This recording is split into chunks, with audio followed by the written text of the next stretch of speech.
Outside of this one church town, there's a gold dirt road to a whole lot of nothing. Got a deed to the land, but it ain't my ground. This is God's country.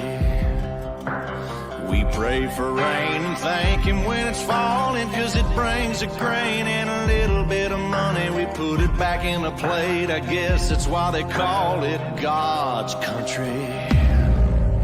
I saw the light in a sunrise, sitting back in a 40 on the muddy riverside, getting baptized in holy water and shine with the dogs running. Saved by the sound of a pin-found Dixie whistle in the wind that'll get you heaven bound. The devil went down to Georgia, but he didn't stick around. This is God's country.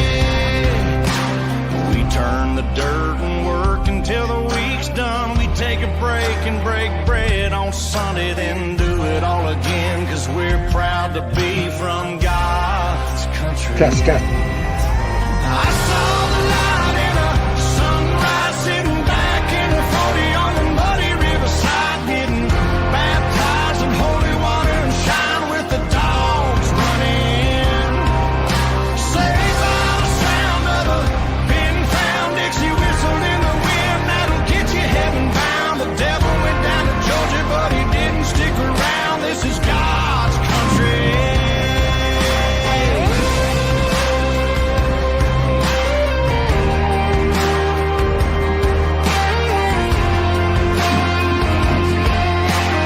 God's country. I don't care what my headstone reads or what kind of pine wood box I end up in. When it's my time, lay me 6 feet deep in God's country. I saw the light in a sunrise, sitting back in a 40 on the muddy riverside, getting baptized in holy water and shine with the dogs running. Saved by the sound of a pin-found Dixie whistle in the wind that'll get you heaven bound. The devil went down to Georgia, but he didn't stick around. This is God's country. Yeah, I saw the light in a sunrise, sitting back in a 40 on the muddy riverside, getting baptized in holy water and shine with the dogs running. Saved by the sound of a pin-found Dixie whistle in the wind that'll get you heaven bound. The devil went down to Georgia, but he didn't stick around. This is God's country.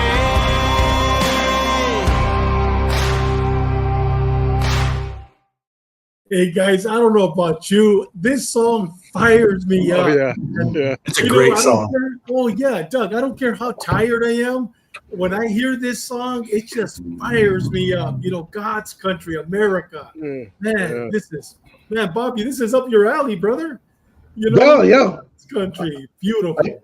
I just got in, so you guys can hear me. I'm doing a test. Can you hear me? Oh, yeah, you could. Yes, Yeah. yes, we can hear you. Yes. All right. Hey guys, well listen, let's give everybody a warm welcome that's watching us. First of all, Chris Kilby, I know you're watching us. You just texted me. We're having a hard time logging him in for whatever reason. It's not accepting his login. Last night he was with us. Today I called YouTube. They had me on hold for 20 minutes. I gave up. But Chris, I know you're watching us. Thank you, brother. The San Diego PD legend. We got Cocaine Cowboys. Chris, another Chris. Hastings watching us all the way from the Philippines. Thank you, brother, for being by our side. Ceci Escano, once again, muchas gracias, hermana. Thank you, sister. You've been with us from the very beginning. And we got the legend, man.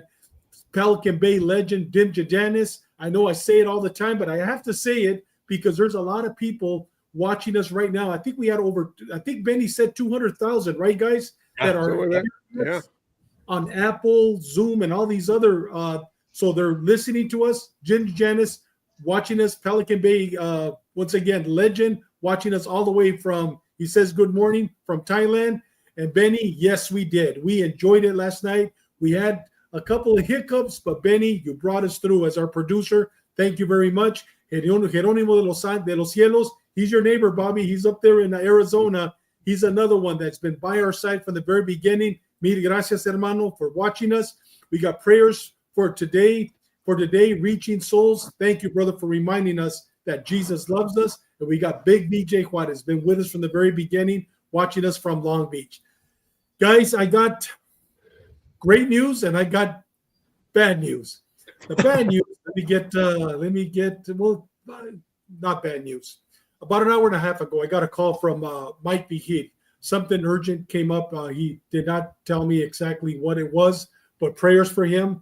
He's not going to be able to join us, but one of the things he did say that he will join us in the near future, but I just hope that it's nothing regarding to his health or his wife's health, but prayers for him. But guys, we're going to go on with the show. With that said, I know we got a shout out, and Sean, it's all yours.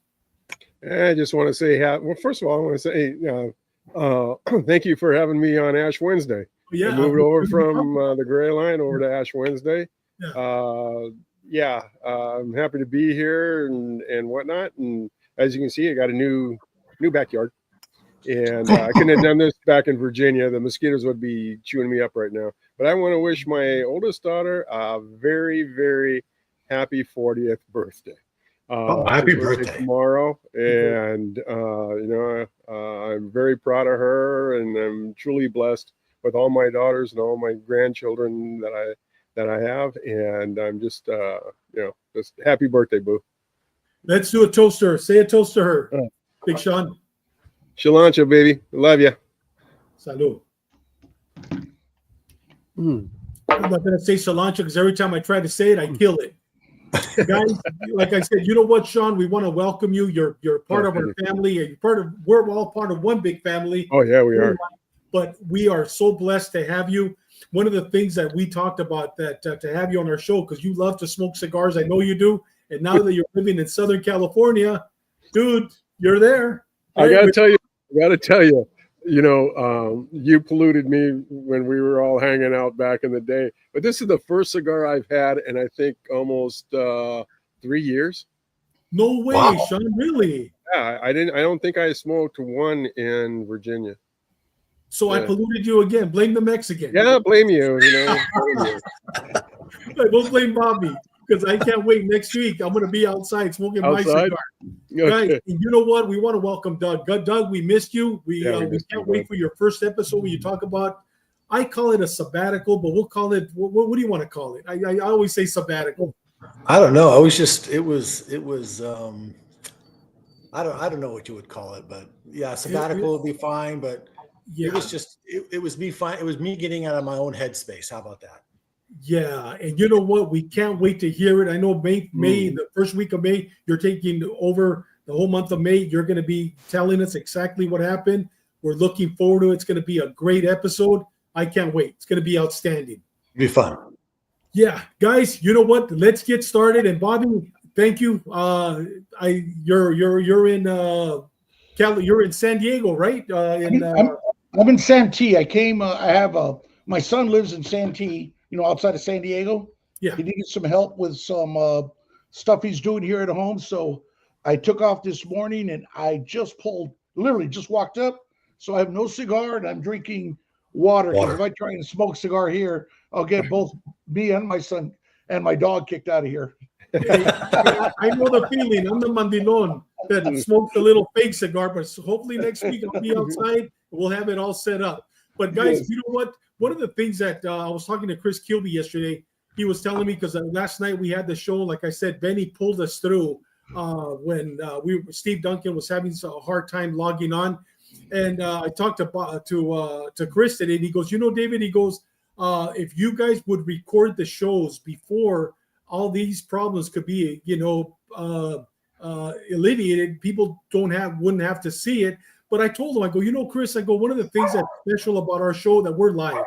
And you know what? As the cops, guys, how many times did we get radio calls? We got there thinking it was domestic violence, and all of a sudden it was a homicide, it was a suicide, and we had to improvise. And, and I think that right now with, Bobby had called me that he was going to be a little late, and the call that I got from Mike.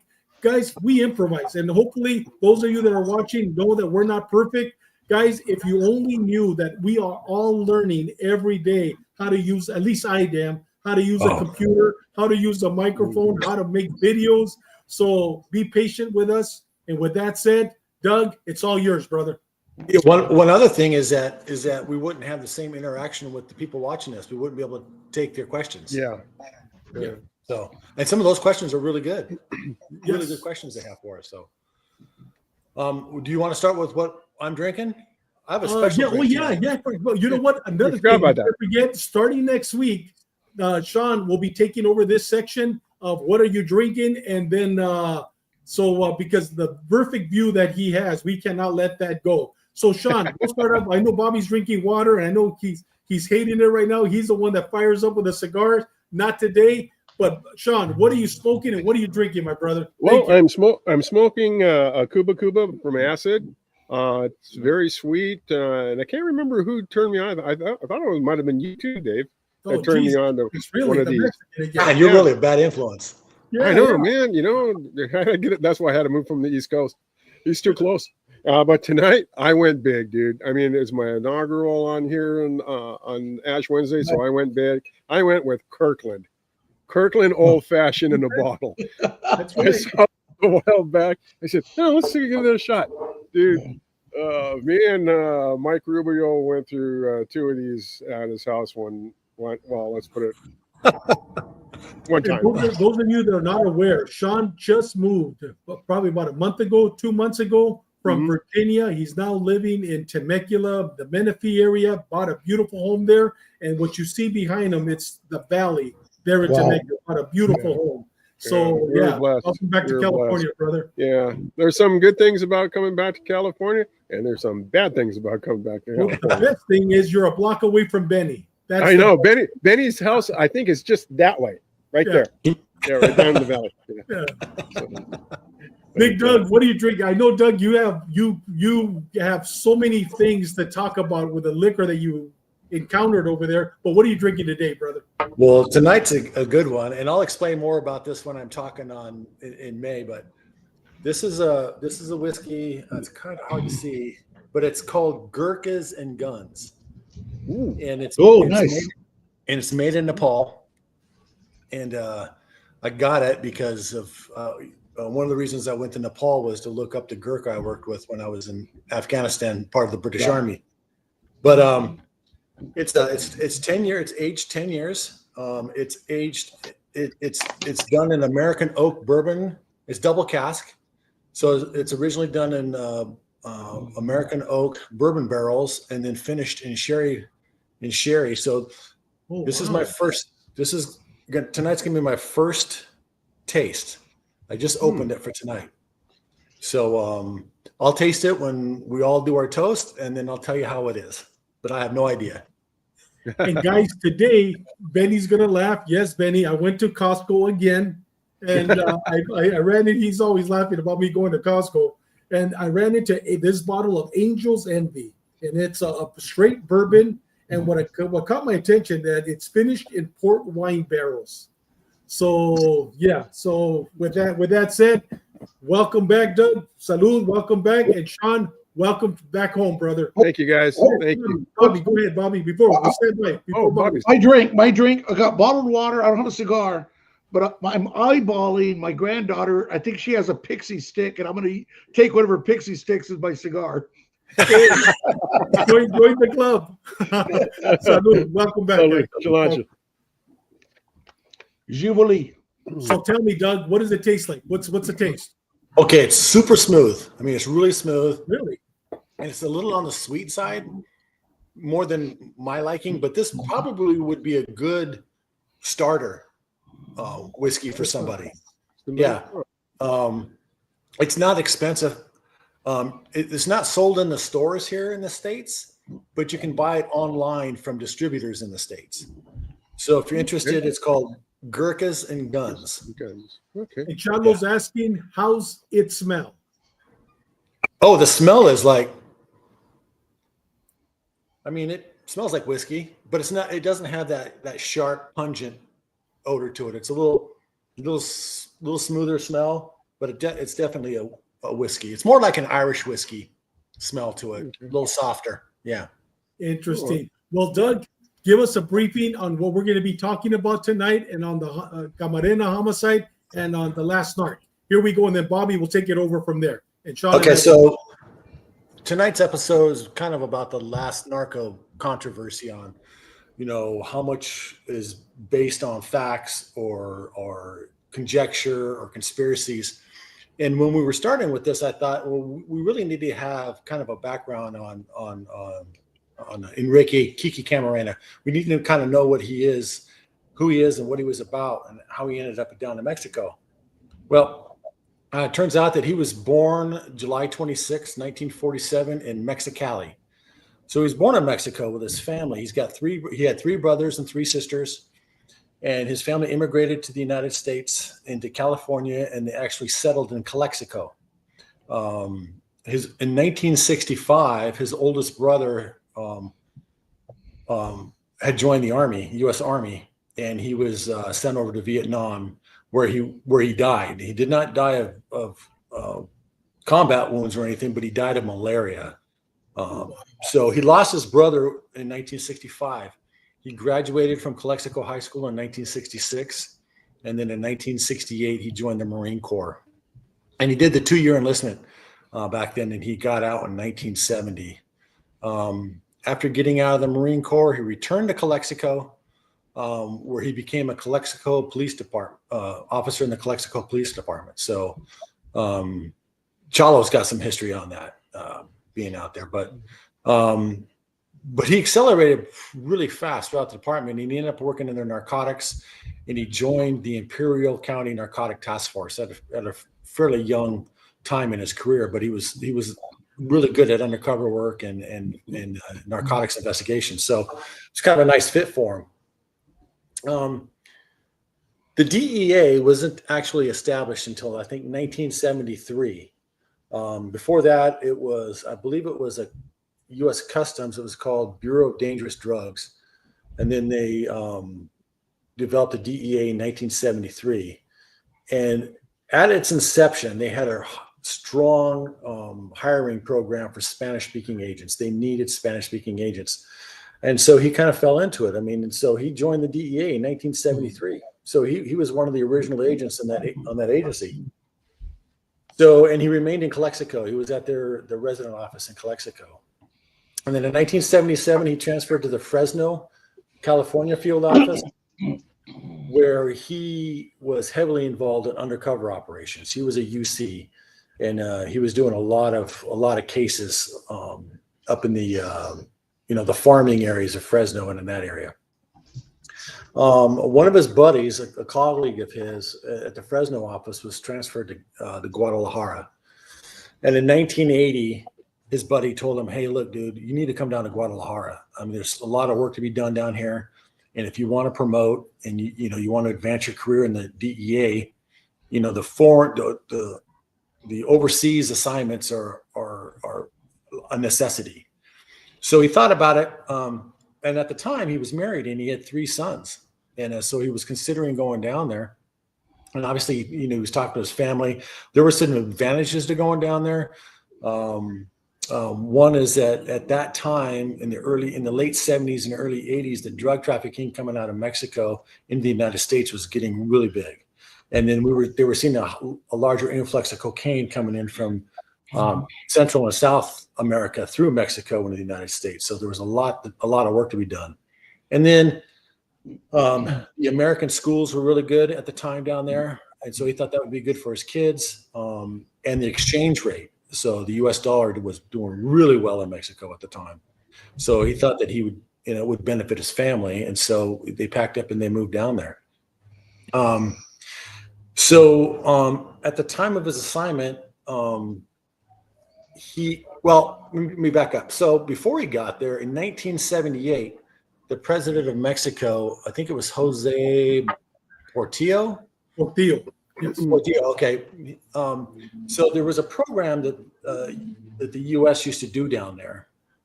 The DEA, they called them solo flights. They would fly over fields, marijuana fields. That was the big export at the time coming out of Mexico.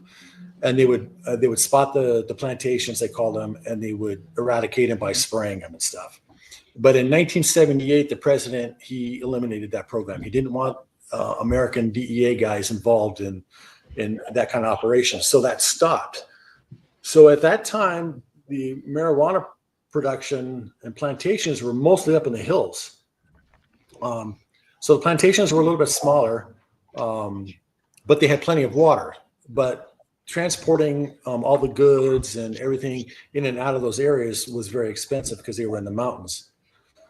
So once that program was demolished or eradicated, the producers and they didn't really, I guess, from what I'm understanding and from what I read, they didn't really have what they would call cartels. They were organizations, but they weren't really cartels. But the marijuana growers moved their operations down into the deserts, remote areas of the deserts. And what they did is they just they learned from American producers on how to farm in the deserts. And so they drilled wells. They had plenty of water, so they drilled wells, and now they were able to have large acreage. And then I think at that time also Sensimilla, the strain of Sensimilla marijuana was really coming into it. So it was stronger. It was a better crop. It grew better in those regions. So they really expanded upon their plantation work. So when Agent Camarena got down there, he specialized, since the DEA guys could no longer do those types of investigations involving the flyovers and stuff. He really concentrated on developing informants to tell him where these plantations were going to be. And then he would verify that information and then obviously share it with the Mexican officials and stuff. So he was very good at it. He was a very personable guy. It was easy for him to talk to people. So he was able to develop a lot of good informants. So one of his first plantations that he discovered was in 1982. And after getting the information on it, he arranged for 2 surreptitious solo flights to confirm the plantation's location. Even though that program was not supposed to be around, somehow he was able to arrange with a pilot down in Mexico, probably a CI he worked up, to fly over the area to verify that it was there. Well, they verified it, and he shared the information with the Mexican authorities, and they hit the place. Well, it was 200 acres. There was over 4,000 tons of Sensimilla marijuana. And at that time, it made it the largest plantation discovery in Mexico up to that time. So it was a big case. And then in 1984, the DEA had provided information to the Mexican authorities again about another plantation. And this is kind of where some of the conspiracy theories and different theories about who's responsible for Kiki's death start to evolve from this point on. So the Mexican authorities were told of this plantation. Well, when they arrived, they found a plantation that was 2,500 acres. And it had an estimated annual production of $8 billion of weed that they were sending to the United States. That is huge, especially if you think about the time in 1984. It's never been confirmed. Well, it has later on, but at that time, at the time of the discovery of that, it was believed that Camarena, because he was so good at finding these, that he was the one that provided the information. Later, it was learned that he had nothing to do with that case. But at that time, people within the DEA and people within the Mexican authorities believed that he was responsible for that information because he was so good at it. And then, obviously, in February 7th, 1985, is when Camarena was abducted from the streets, catty corner, almost directly across the street from the U.S. consulate in Guadalajara. Now, it was a small contingent of DEA guys that was there, but it was a busy area.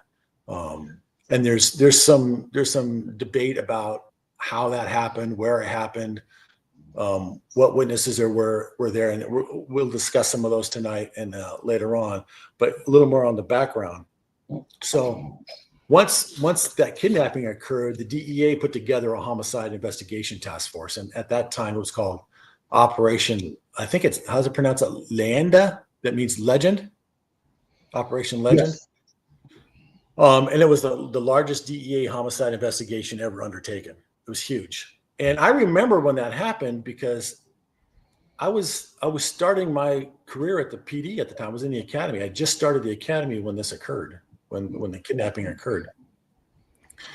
So during the DEA's investigation, they identified many suspects. I'm not going to name them off, but they identified several suspects to include Mexican officials and drug traffickers that they believed were responsible for the kidnapping, torture, and murder of Kiki Camarena. Ultimately, those guys that they identified were arrested. And there's some controversy about how some of those guys got here to the States, but they got here. And one of the guys was protected by the government officials for a while before he was brought. But ultimately, in 1992, I believe, there was a trial in Los Angeles, and these guys were eventually convicted. One guy, I think the judge didn't find that there was enough evidence to show, and I think that was the doctor or something. Yeah, that was a doctor. Yes. Yeah. So he was let go. But there's been a number of former DEA agents and CIA agents, former agents, and Mexican police officials, and some historians that identify themselves as historians that believe the CIA was complicit in his death. And I'm just going to go over that real quick, and then we'll go into more depth. This is just a real quick little synopsis. But those officials believe Camarena discovered that they believe that there were some DEA agents, including Camarena, that had figured out that the CIA was assisting with drug trafficking coming in and out of Mexico. So it was believed the CIA, and at that time it was believed that the CIA used those proceeds to fund the anti-communist Contras down in Nicaragua as part of the Cold War. That's when, we were fighting communism all over the world, right? And we didn't want communism in our backyard in the Americas. So that was a big deal. And it was believed that the victory of the U.S. government's position, the victory of the Cold War, was more than important than the DEA's war on drugs coming out of Mexico. So, and at the same time, if you guys remember, the Iran-Contra scandal was going on. So that was when there was an arms embargo against Iran, that it was illegal to send munitions and arms to Iran because of, what had happened in Iran earlier. But the government had found some types of loopholes where they thought they could, get guns to Iran and take those funds, and this was a CIA operation, get those funds and also fund the Contras down in Nicaragua. So it's all, so that whole theory is all around the Contras in Nicaragua and the CIA's involvement in both episodes in order to get money down there. And you know what, Doug? I think Bobby's going to be covering that. But before you cover the Last Narc, if you could cover the Last Narc, let me just play this video real quick. And then after you cover that, then we'll jump in with Bobby. Here we go. Of the kidnap, torture, and murder of Vigil and Camarena. He says, how would you like to run that case? I said, I'd be honored to run that case. I was briefing Washington, and then I was shipped in charge of the Mazatlan, Sinaloa DEA office, which is the most dangerous office in all of Mexico. Once they agreed to cooperate, then they would take you into their organization. And they would introduce me as their cousin or a friend of whatever, or a drug dealer or whatever. They would lie for us. And then we'd cut him out. I was ex-military, so I knew how to use M60s, M79 grenade launchers, and all that other stuff. I was involved in numerous shootouts. They killed some of my men, shot up some of my men, and I killed some of their men. So it was understood that we had a war going on between each other. So therefore, when you're undercover, it's a different story. That's the way you build into the organization. And actually, you become almost one of them. I got to be a crazy man to say that the CIA was involved in Kiki's murder. I got to be nuts.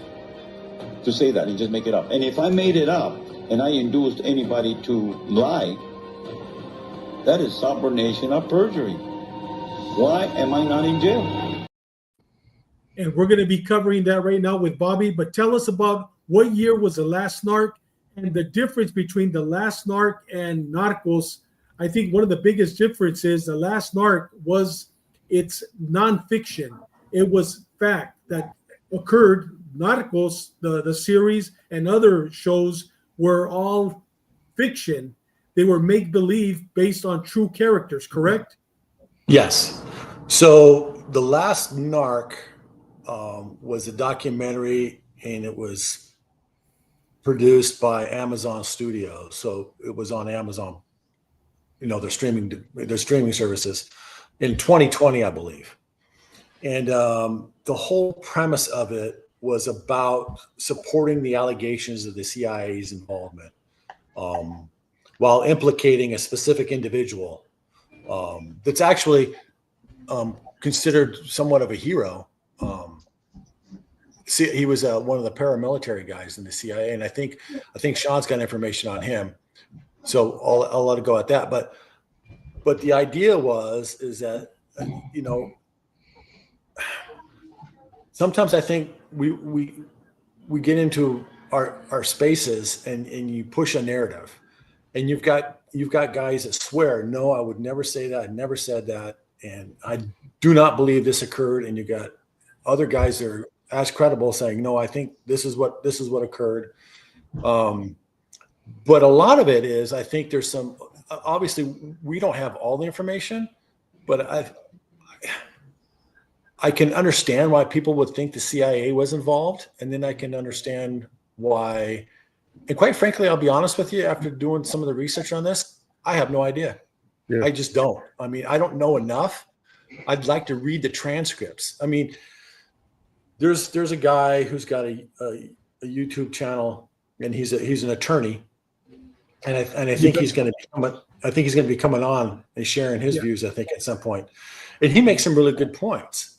But he's looking at, in my opinion, and we'll go over this when he's our guest, but such narrow things like police reports, like there's some inconsistencies in some of the DEA reports. Well, there's, we've dealt with large investigations where there's multiple people doing different parts, and we can pick out inconsistencies all the time in those things. But he makes a good case for what his case is regarding the trials of one of the guys involved in the murder. And I won't mention who it is because it'll come up later on in the next episodes. But it's interesting. It's an interesting case. And as a side note, there was a book written in 1988 by a lady by the name of Elaine Shannon. And she wrote a book, and it's called Desperados. It's right here. It's posted. Yes, it's a great book. Yeah, it is. A really good book. And she did an interview after the CIA allegations came out, and she said she does not believe at all that it was the CIA. And her book is really in depth, and it's been years since I read it. I think I read it in 1989. I would consider her kind of an expert, at least on that portion of it, because of the depth interviews that she did so early on in the case. So it wasn't like they were comparing reports from guys were hit up and said, hey, can you prepare a report in 1990 on an incident that occurred, 5 years before. So, your recollection isn't going to be as good. But anyways. You know what, Doug? I highly recommend the recommended reading on the Kiki Camarena case, Desperados, even The Last Narc, written by Hector Pereyes and Llewellyn, which we're hoping he's going to be on with us May 14th. Someone Had to Die. That's the one that we all saw his podcast. These are all of them are great books. But listen, let's go right now. Bobby's going to be taking over, but before he does, I want to show some quick videos. We're going to be talking about Felix Rodriguez, and Bobby will take it over. But before he does, let me show 2 quick videos. on how he was introduced, according to the Last Narc and according to a lot of interviews from Hector, as the CIA operative that was involved in the interrogation. So let me show these two quick videos. Here we go. Llegó el grupo de Félix Gallardo. El Chapo y los dormidos traían al piloto, que lo habían secuestrado también. Y también lo empezaron a torturar, igual.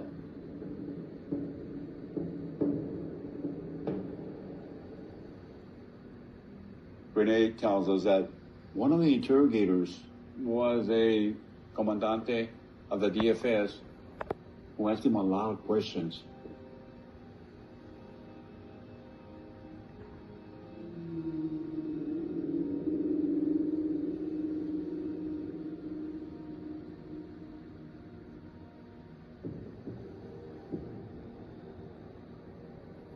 And also he says that this Cuban guy, Cubano, was also interrogating Kiki.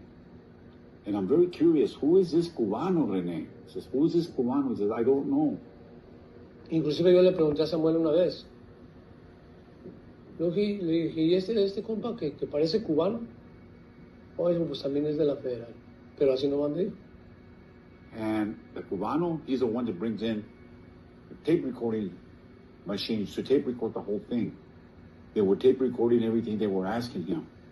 Y una grabador color negra, doble cassette. And I asked him, ¿qué le preguntaban, René? What were they asking Kiki? They were asking him about qué sabía él, what he knew about the políticos protecting the drug lords. And what would he answer? Kiki would say, no sé nada. Yo no sé nada de eso. Le preguntaron también, they asked him too, about qué sabía él de los contras en Nicaragua. Y Kiki contestó, no sé nada, señor. Preguntaban eso, le preguntaban seguido. ¿Qué sabía sobre la CIA? ¿Qué investigaciones tenía sobre la CIA? El nexo de la CIA con el narcotráfico y del gobierno de México. CIA y narcotráfico. ¿Y estaba gritando o rogando o qué?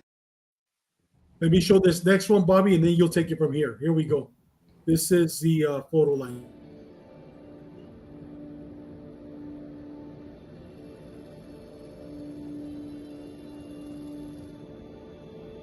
During the investigation, the name of Max Gomez, a Cuban, kept coming up. So I do photo lineups, 10 pictures of Hispanic males, and included Ismael Felix Rodriguez. And I asked Rene, do you see anybody here that interrogated Kiki Camarena? And he goes, yeah, this guy right here, I told you about it, Max Gomez. I go door with the same photo lineup. This is, who do you see here that was involved in pre-abduction meetings? It might have been involved in picking up Kiki. Max Gomez, this guy right here, the guy that I heard on the tapes interrogating Kiki Camarena. Boom, I go to Ramon Lira.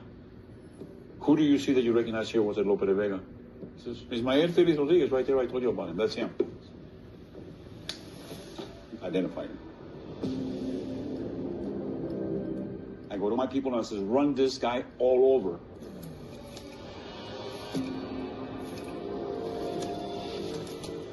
And he lit up like a Christmas tree. I mean, this guy is all over the place.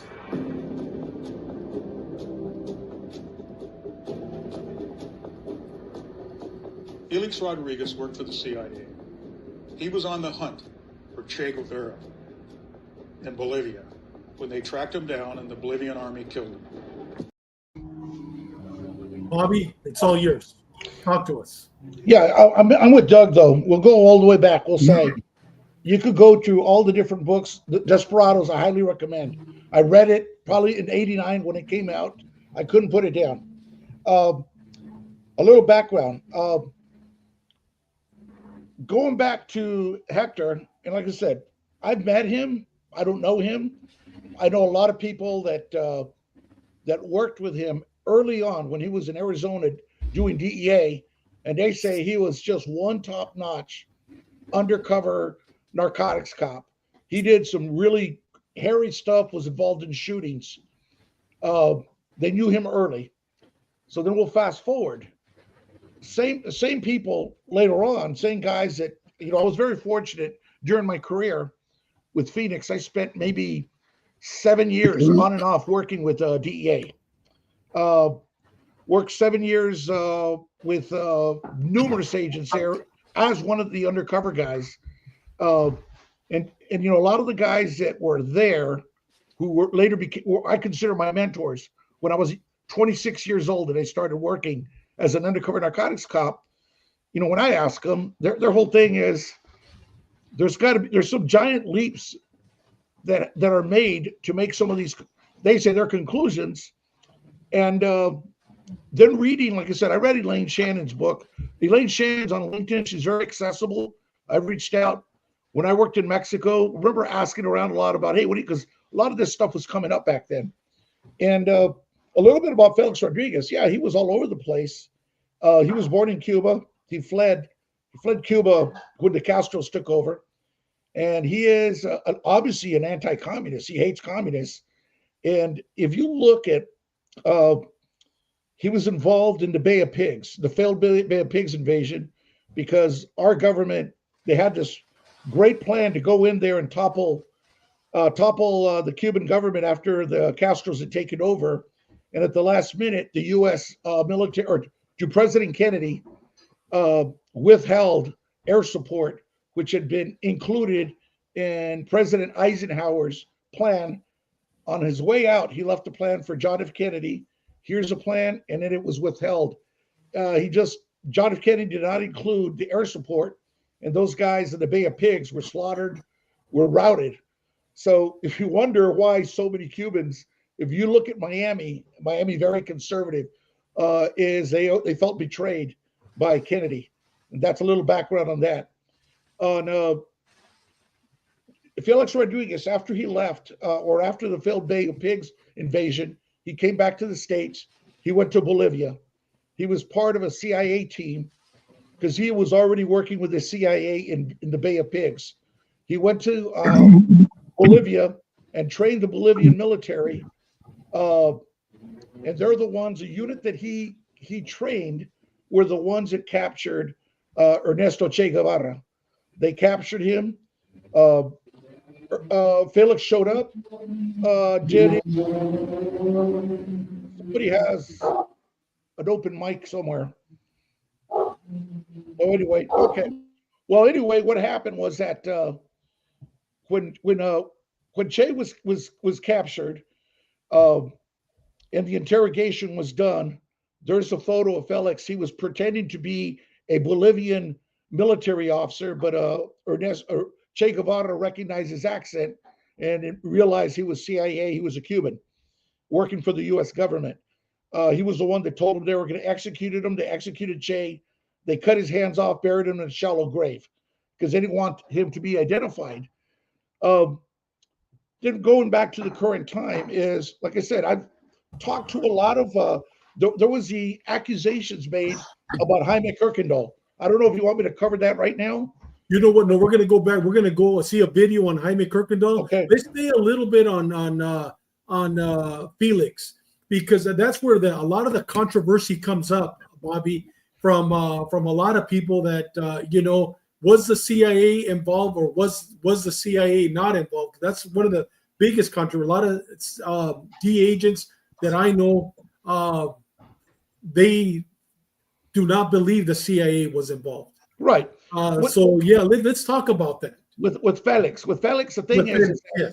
with him, he's obviously CIA, and we all know that. Let's look at what happened in Benghazi. What was going on with, how we got the ambassador killed there.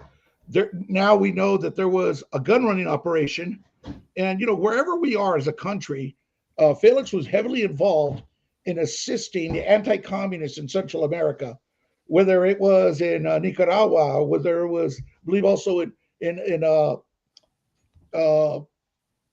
Bolivia, whether it was in Honduras, different places, Mexico. There was CIA people there, but also when I talked to various people with DEA, and when I worked overseas, I was fortunate enough to work with alongside or report to the CIA in 3 of the 4 countries I worked in. And once I got to make friends and ask them, they kind of laugh about it. But you go back to the thing is, us as cops, when you start getting in these type of operations, what is this show called? The gray line behind the blue line. And like I said, I know when I worked as an undercover cop, I wasn't breaking the law, but I was breaking policy. I mentioned I knew I had an informant that had a gun, but we were going into somewhere and how to make a command decision. Today I would have faced a firing squad if they would have known I did that. But it was the CIA in all of Central America at the time. We were fighting the Cold War. They were always trying to decide, well, who's the less of the 2 evils, or who should we make friends with, because we needed to stop that spread of communism that was literally coming up to our back door, right there, right on our front. So as far as, and I met Felix Rodriguez. I met him at the Bay of Pigs Museum in Miami. At the he was part of the Brigada 2506, the famous brigade of CIA trained rebels that we sent in to try and overthrow. He's a president at the time. He was the president of the Bay of Pigs Museum there in Miami, and we joked about it. And I remember back then, the people that are saying that they're all crazy, I wasn't even there. But I didn't sit down at length and talk to them about it. And I think that's what the general consensus is with people that worked with the DEA, and even some people that I know from the CIA. They say it's sad that they're doing this, and especially what they did to Jaime. But Felix, after he left, like I said, he did Bay of Pigs, he did Bolivia, then he went to Vietnam. He was in the Phoenix program, which was a CIA program that was flying into Laos, I think Laos and Cambodia. And then eventually Felix got caught up in the Iran-Contra. He was good buddies with the Bushes and got caught up with the Ollie North Iran-Contra deal. I don't remember right now, Doug, I don't know if you remember if he was charged, if he was accused, if he had to testify in Capitol Hill. It's been a long time. I think he testified and that was it, yeah. He was, and he was an anti-communist, and like I said, I joked about this, is that I say, I want to make sure I can say this, make sure no one's wrong. I joke when I met Felix at the Bay of Pigs Museum. To me, I was reading a hero. After doing all the reading I had done about him, things that he had done, dedicated his life, I said, I think they made the shirt of the wrong guy. You go around these college campuses and you see the Che Guevara shirts. I said, I think we should have had Felix Rodriguez shirts instead of this rat bastard communist that hated the U.S. So anyway, that's my point right there. So you know what, Bobby? I think that guys, please feel free to jump in. But I think that the CIA was definitely working with Oliver North, the Contra, the drugs. Oh yeah. But I truly do not believe, and I'm going to show you a video of him right now. He currently lives in Miami, and I lived in Fort Lauderdale, so we were 40 minutes away. And I would go a lot to Little Cuba. The guy is a legend. The guy is a hero in the Cuban community. Like I said, I truly do believe. But the problem that I have is where Hector, and I'm going to show the video about it right now, where he basically threw this guy down, and like I said, I truly do believe that Contra, CIA was involved selling guns, trading them for weapons and for cocaine. But I do not believe that like it says in the Last Narc, that Kiki found out about this plantation, and because of that, the CIA went over there to eliminate him. And we'll continue with that conversation. Let me just show who Felix is today. He's actually in a wheelchair, and I'm hoping Bobby, you or Sean can get him on our show sometime in July. Sean, especially when we have Military Month, it'd be great to have him on. But here he is today. CIA agent there during the torture of Kiki? No. Bullshit. What the guy is saying is that what they claim this guy Berreyes is one of the I have the copy of the because I called the DA people, and I contacted the guy from the DA. Said, look, let me send you what the DA put out the same day that this guy started telling that they were the one CIA involved in Kiki Camarena. Mm-hmm. The name with David Wilson. David Wilson was not recent when they came out with this thing on Amazon and Amazon Prime. They had the Last Narc. They dedicated the 4th chapter to me. When that thing happened, this guy David Wilson was the director of the retiree for DEA, which is not called DEA retiree. They're called Association of Federal Former Narcotics Agents. That's the signal for the retiree from the DEA. That day he put a paper, I have a copy of it, to all the DEA retirees, saying they had no idea why these two agents were lying about. They didn't help her. First of all, the Berreyes claimed that he was in charge of Kiki Camarena. He was never in charge of Kiki Camarena's death investigation at all. And they didn't know why they were lying, because that will hurt the real guy who did it, who was Caro Quintero.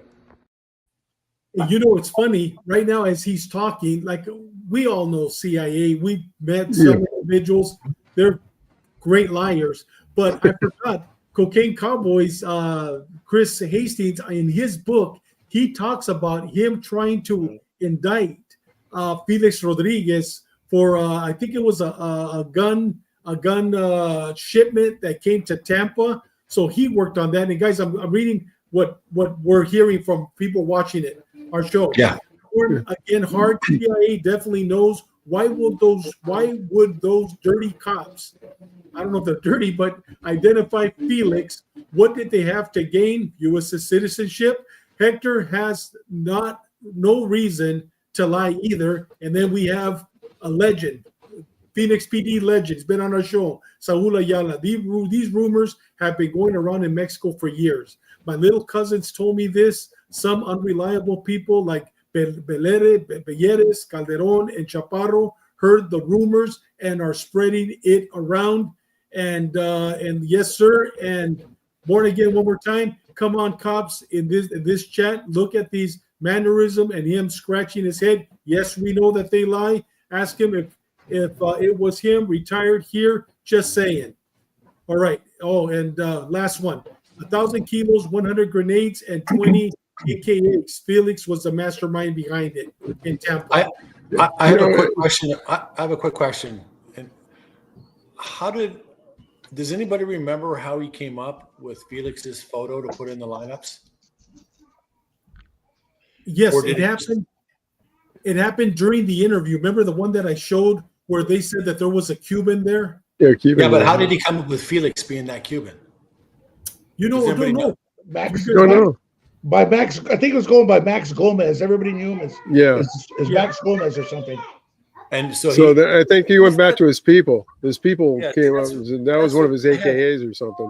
I have questions about that because I mean, I know some CIA guys and stuff, and you know they all have UC names, and you know just like FBI guys do, DEA guys do. You know they all have undercover names, but I would imagine, and I'm just throwing it out there as something to think about, but somebody that was that important to the government, to the CIA, had done the things that he had done.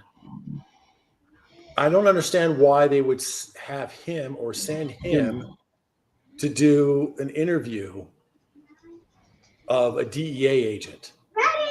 Yeah. Why wouldn't they send some other schmuck? Why would they not send why would they not send a CIA asset and not an actual CIA officer? Yeah. I don't know. I'm just throwing it out there. I agree with you, Doug. I think the whole thing, and we talked about this earlier today. There's so many different tentacles in this thing, and who do you believe? And you know, you wouldn't, you know, as an American, you know, you wouldn't think that you in law enforcement, you wouldn't think that somebody in our profession would go and do this to somebody in our profession. Right. But then part of the thing with the Last Narc, when Hector goes, hey, I got contacted by somebody from the agency, and he basically said, we're not a law enforcement agency. We don't have any rules. Right. And then you think about it, and are they, have they dipped their fingers in the dirty pond? Yes, they have. Okay. It's been going on forever and a day. But, and somewhere, there's this person's point of view, and then there's this person's point of view, and somewhere in the middle is the actual truth. And like all the people that are commenting, it's just like, okay, who are you going to believe? You know what? It's one of those things you want to know the truth, but I think it's somewhere in between. It's always somewhere in between. And it goes back to what I said at the beginning, is that the government, our federal government, thought that the Cold War and the knocking of communism in our own hemisphere, knocking on the door, was more important than a DEA agent doing narcotics investigations in Mexico. Yeah. So is it plausible? Absolutely, it's plausible. Yeah. Do I want to believe it? I don't want to believe it, because I don't want to think that my own government would target one of our own agents. I just don't. And like what you said, Doug, why would they send somebody who's very recognizable and kill them and torture them? Yeah. Right. If I was, let's say I'm a CIA guy, I'm sending another dude. I'm sending in some low-level, brand new, spanking CIA guy to go in there and do the investigation, if that's what actually happened. I wouldn't be sending this guy. He's well known. Yeah, you send a local asset, and you tell him, and you tell your asset, I want to know these. I want to know this information. Ask the questions regarding this information, and you don't put yourself in that position. I don't know. What do you think, Bobby? Well, I think the same thing. Come on, we'd be kidding ourselves if we were to say that our government was not involved in some, some stuff that they should have not been involved in. Yeah. Again, because they, like what you said, our fight against communism, the spread of communists, was more important than the drug war. Right. And also, you made an excellent point. Felix was known all over. I mean, he'd been in Bolivia. Why would they send him? And you would think at that time he had some seniority. They would send somebody that wasn't known. Or why are you going to send somebody with a Cuban accent that can be picked up right away? That's the other one I said, because you come on. We've been around Cubans. You hear a Cuban talking. You're a Cuban. You're a Chileno, whatever. You pick up the accents. And why would you send a Cuban down there? That it would, the process of elimination of who that was, you're just doing them a favor. But I don't know. But all you got to do is look at what happened in Benghazi. Look at what happened in Benghazi, and it looks like there was we were arming one side of bad guys, and suddenly they're having to try and get those weapons out of there, and Stinger missiles and all this other stuff, and then we lose an ambassador. I mean, and some CIA guys. Yeah, that was. We've done this shit everywhere. I mean, look at Afghanistan. Oh yeah. We were supplying Bin Laden and his crew everything to fight the Russians, and next thing you know, we're fighting him. Yeah. So we have a history of doing stupid shit. Exactly, guys. I want to jump into Kirk Kuykendall, but before I do, Lupe and everybody else that's watching, don't think that we're blind, that our CIA is clean and every one of them doesn't lie. No. Guys, No. They were involved with Ivan Costra. They were involved with Rick Ross. Dude, guys, I truly believe, and they're probably still involved. Somebody mentioned, were they involved in the killing of Kennedy? Probably. Mm-hmm. Guys, let me tell you, they're excellent liars. But you know what? I agree with you, Doug, and I agree with you, Bobby, and Sean. You know what? Why would they send a well-known individual like him? Now, could there have been somebody there? Yes, possibly. But who was responsible for Kiki's death? It was Caro Quintero. It was the Guadalajara cartel, Gallardo. It was them. And what I see, and right now we're going to get in real quick because we're running out of time. What I see is we're going to find all this out in court, guys, because there's no doubt that the Last Narc, that Hector Bellarez, that, guess what? Quintero is going to use that as their defense. They're going to use that as their defense. And there's no doubt in my mind that those court proceedings are not going to be closed circuit. They're going to be open for the public. So we're going to see all this come to light, if they were involved or not. But guys, before I forget, I just want to cover one more, Kirkendall. And Bobby, tell us real brief who Kirkendall is, and then let me play this video, and then we'll get in. Tell us who Kirkendall was. Jaime Kirkendall was a was a SAC supervisor agent in charge there in Guadalajara when the Camarena case took place. And same thing. I know guys that know him say he was a great boss. And when the thing came up that he sold Kiki out, that was kind of like the line that they said, "Oh, come on." They knew Jaime. They knew how tight he was with that. And so I don't know. But like I said, I wasn't there. Let me show you this video. Let me show you this video, and then it's all yours, Bob. Okay. ¿Cómo te va, amigo? Muy bien. Quizás vale la pena que yo. This is a last-minute source that's calling in and giving information about Jaime Kirkendall. Que, bueno, mejor que no lo grabamos con cámara para proteger tu identidad y todo eso. Como se le parezca mejor. Me gustaría saber cuándo y cómo conoció al de Kiki, del... A él lo conocí yo en la oficina, en su oficina de ellos, en el consulado. Yo personalmente acompañé al comandante Gabriel González al pegarle en 3 ocasiones. Estas personas eran muy sueltas para la zona que me servía. Ellos cuando daban dinero, y bastante. Yo fui 3 veces al consulado a dejar ahí portafolios para ver sus manos. ¿Y ustedes para qué siento que era Claro que sí, porque no había muchos elementos en esta oficina. Ahí había 2 personas. Y en cuanto a las juntas que se trataban del secuestro. Bueno, yo no fue todas, ¿verdad? Pero por las últimas 3 y las últimas 2 tenía. ¿Y qué fue lo que dijo Se puso de acuerdo con Verdugo para señalarse cómo iba a andar vestido y a qué hora se iba a salir. ¿Quién? Sí, que el consulado. ¿Y por qué estaba ahí, tú crees, ¿Por qué lo estaba señalando? Yo, más tarde, en una ocasión, les ordenaron traer $4 millones para que él repartiera a su gente. Yo pienso, no me consta, que a lo mejor él no quiso agarrar dinero. Entonces, esto es aparte de que tenía miedo de que le pusiera el dedo de que están agarrando dinero de los narcos, tenía el miedo que hablaron también de lo del rancho de Veracruz, donde levantaban armas y entrenaban a los contras. ¿Y por qué está contando la historia usted? Guys, this is Jaime Kirkendall. He's an older gentleman today, but this picture right here, you see him with a hat, half the face. That's what he looked like back then. This is him today with the family, Kiki's family, and this is him with the gentleman that played the actor who played him in Narcos Mexico. Bobby, you worked the Mexican consulate. I mean, and the U.S. consulate, I'm sorry, in Monterrey.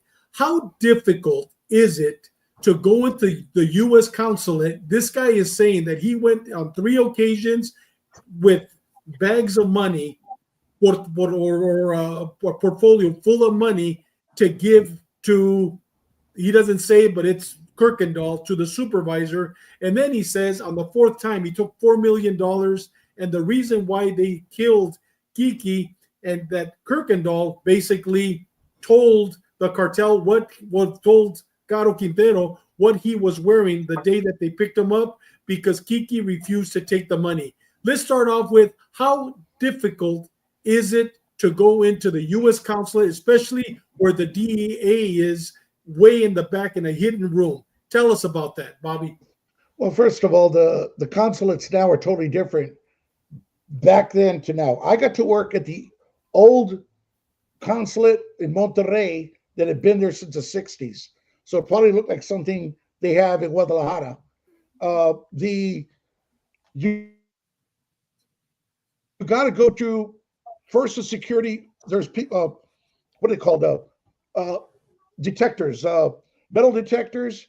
They scan everything you put through there. And you got to go, the DEA office, just like it was in Mexico, you got to go up to an up top floor. You have to have access to get in there. It's just, you just don't walk in and walk out. So this is new. I'd never heard this part of the accusation made against Kuykendall. So I was like, that's kind of wild. Even at the old consulate where DEA, I was at the old consulate for maybe 2 months before we moved to a brand new one that looks just like the one now in Tijuana. The U.S. consulate there in Tijuana, ours looks something very similar. But the small ones back in the day, the older ones look more like something like I said, so you'd see in the 60s, but they still had security. They had security. And like I said, they had a lot of security to get in there. You're just not walking in and walking out. And they're documenting. Now, there probably didn't have the cameras, recorded cameras and everything you have today, because today, if you were to do that, you couldn't sneak in that place. It would be very difficult, especially today. But like I said, I can't speak from that time because I don't know how the security was set up back then. One other thing I wanted to say on Felix. Imagine, and I feel bad for our brother from the Philippines. Imagine trying to get an indictment against Felix. Yes, Matt, that guy would have never been allowed. And they told Chris to pound sand. They would have never been able to do that because, I mean, he was tight within that organization for how long? To the Bay of Pigs, Bolivia, Vietnam, Iran Contra, Bush #1. So yeah, I could understand why they would say that. And like I said, obviously, yeah, we're not we don't have blindfolds on there, and we know that there's a lot of things going on that they do for the better of our country. You know, it's just like, who decides what's best for our country? And when I described him earlier as a patriot, I say he's a patriot, not for any of the other stuff that he does, but I said the service that he did to our country. And I did a lot of reading about what happened during the Bay of Pigs. He's lucky that he got out of there alive. But no, it would be impossible, I think, to get an indictment against him or anybody that far up with that much polish with the CIA or the CIA. Which juice, yeah. Yeah. You know, you guys, I have to say that all the comments that I'm reading from all our listeners and viewers and stuff they're all great comments. Oh, and yeah. they all make perfect sense. They really do. And that's part of the reason we're having this show, because all these people are coming up with the same thing. Hard subject to talk about. And like I said earlier, I says, I truly believe the true answer is somewhere in between all of this. There's truth on both sides, I think. Was the CIA involved in all this other stuff? I think, absolutely. Yes. They were. Yes. In fact, I know they were. I mean, we have testimony on it. I think one of the guys earlier, I don't remember who it was that mentioned it, but if I came across saying that it was a theory that the CIA was involved in the stuff, I apologize for that. I know for a fact that they were involved in Iran Contra. They were involved in the issues down in Nicaragua with the Contras. I know that for a fact. I mean, I remember watching Lieutenant Colonel Oliver North testifying. I mean, I was riveted with that. I get home from work because I was working graveyards, and I would stay up and watch. I was exhausted for weeks because I couldn't get enough of that. And it sickened me that I was watching this stuff. And so I know what our country is capable of. And after my time in Afghanistan, I absolutely know what we're capable of doing. Yes. I mean, there is no doubt. And Bobby's laughing too. He knows there is no doubt what we're capable of doing. And you know what, I'm not dismissing any of it. I believe that. I believe that they were definitely involved in that. But I mean, tonight's not the show to talk about it. But you know what, Doug? I agree with you. I don't trust the CIA as far as I could throw a 500-pound man, which isn't far at all. You know what I mean? But you know what? It is what it is. But I do not believe, and I'll stand by what I say, that Caro Quintero wasn't responsible for the killing of Kiki Camarena. He was definitely responsible. Whether there was an asset there from the CIA or not, asking questions, I don't know, and I don't care. But Caro Quintero was responsible for the death of Kiki Camarena, and I hope they put him to death. You know, and indirectly, it was weird because when I was working the border team when Kiki got kidnapped, and you know, obviously, you know, hey, you know, that's down in Mexico. It's got nothing to do with us. Da, da, da. And then one night we were working the east side from San Ysidro Port of Entry, and we kept hearing the horns honking. And you hear that all the time, but this was getting louder and longer and longer. And we used a unmonitored Border Patrol frequency to communicate with each other. And one of their dispatchers cut in and said, "Hey, where are you guys at right now?" And we're about maybe a mile and a half away from the port. And he goes, "Hey, we need you all to go down to the port of entry. President Reagan just shut the border down." And that was the damnedest thing. We got down there, and San Ysidro is the world's busiest border crossing. And all you saw was miles and miles of cars as far as your eyes could see. And they weren't letting anybody in. And the people that gave us the most rash of the shit about not being allowed back in the United States were Americans.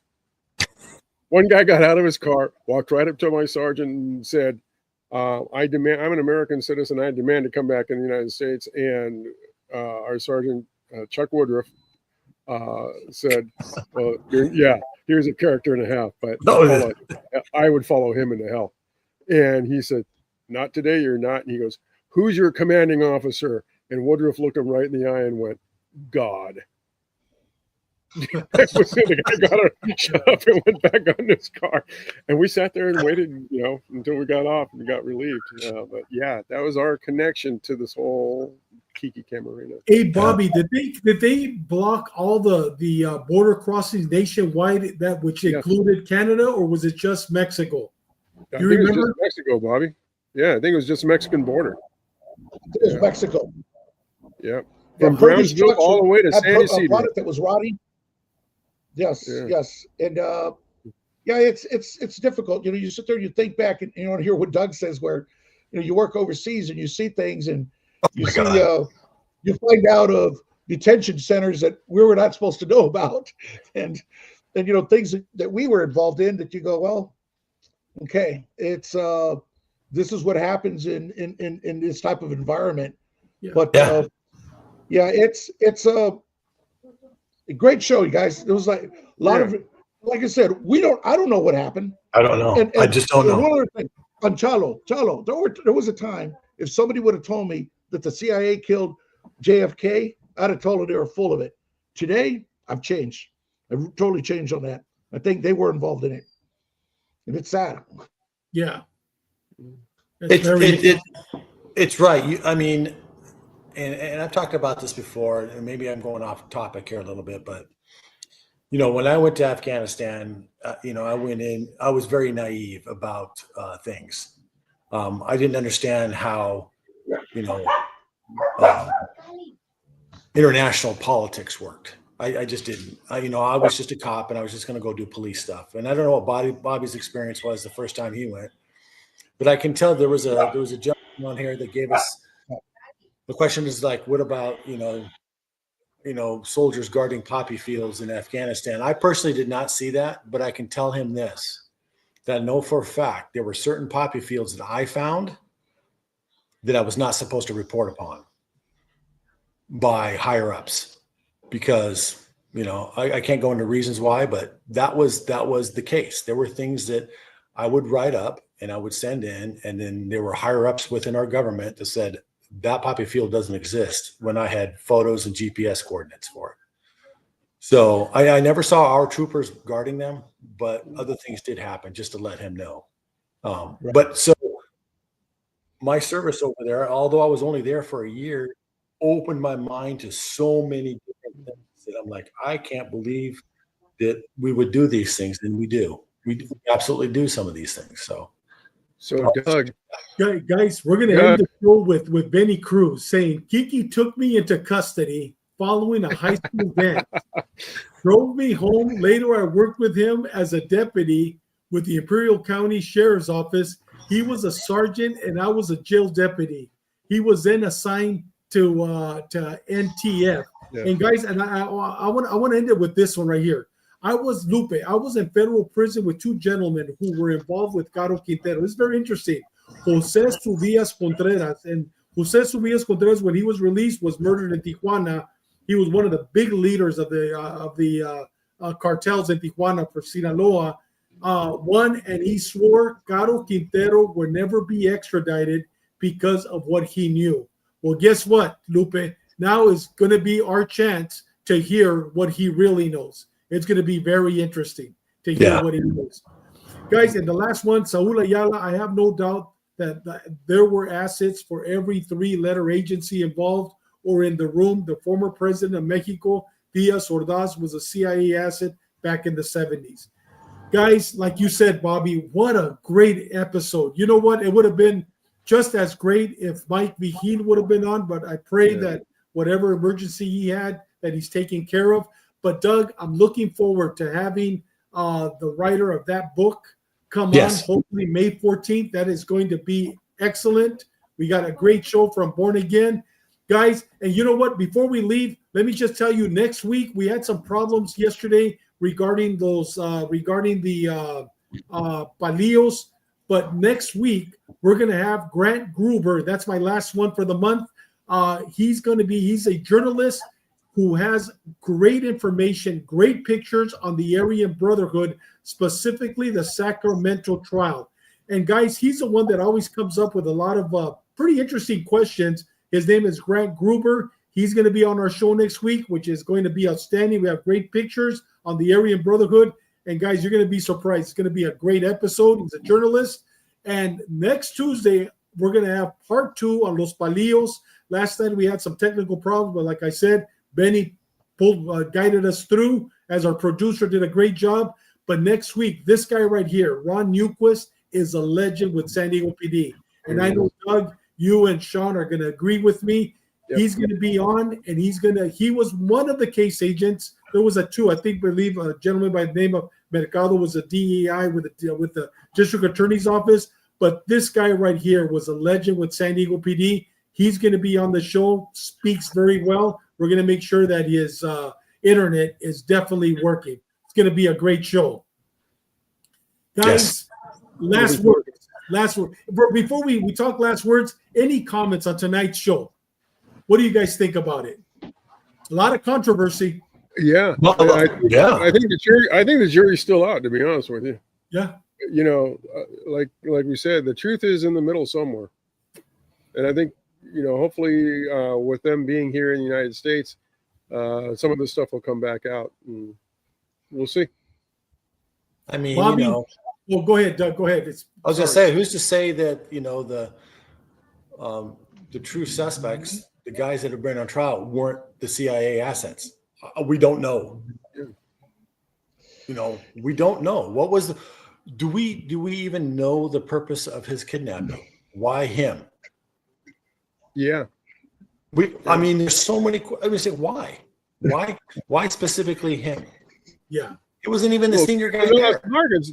It was because they thought that he snitched off the big plantation. Yeah. That he had the information of the big plantation. But I mean. But that's the thing. Yeah. Bobby, I said we were going to get more questions, but this is an interesting one I think you could respond to, Bobby, because we are looking at the death penalty for Caro Quintero, but look at this question from Gary Player. Doesn't Mexico and the U.S. have an agreement not to execute anyone? Mexico agrees to extradite. He was extradited. Can you address that, Bobby? Because he is going to be. He wasn't extradited. He was handed over. It wasn't an official extradition. Yes. So That's why, yeah, it was like he was, I don't know what they called it. They called it, it wasn't an extradition. It wasn't a formal extradition. So since they kind of like just handed him over, here he is, he would be eligible if they decide to do it. He would be eligible. I think he'll die of old age before that happens. And, Yeah. Yeah. Dealing with everybody at the border. Not with Trump in office. I don't think so. That might be different. I think that might be different. Yeah. With that said, One Sean, last how thing many on times did you?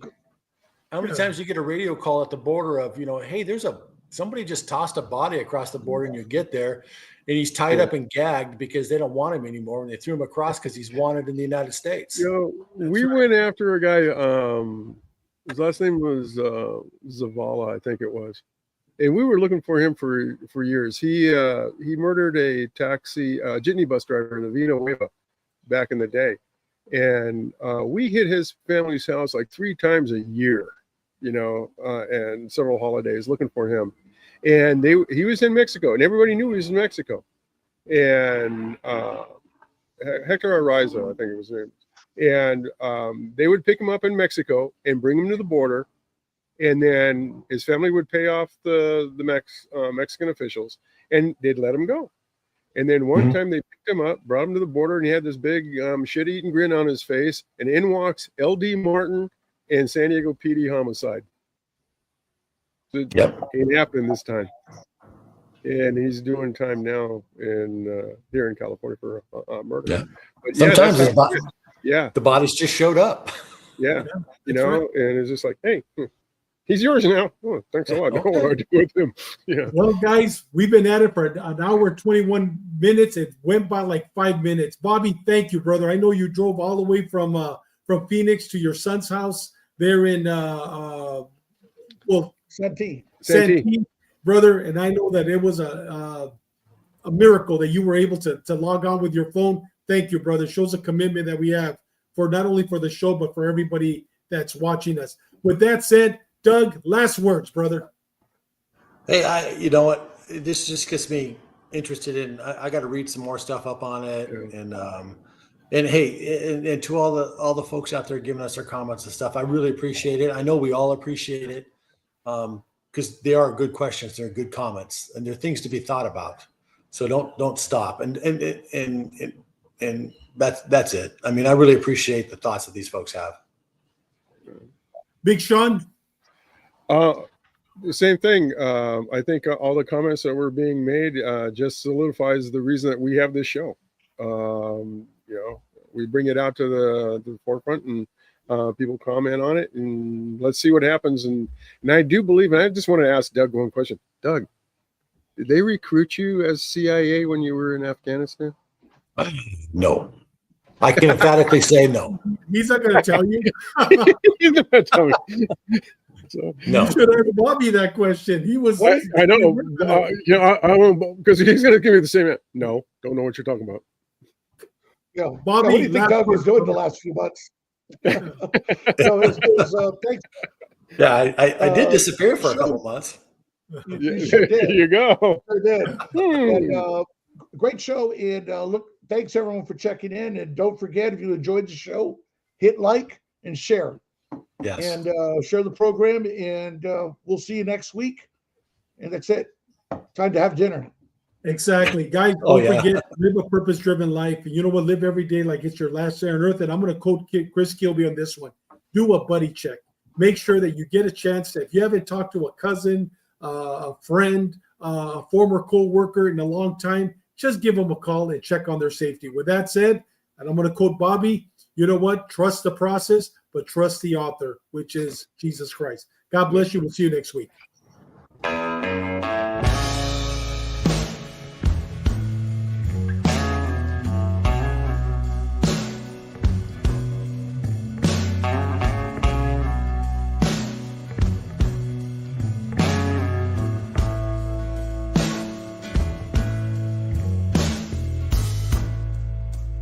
Used to spend my nights out in a ballroom.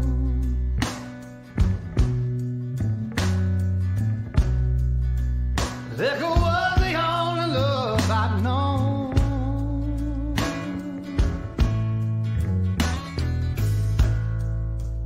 But you rescued me from reaching for the bottom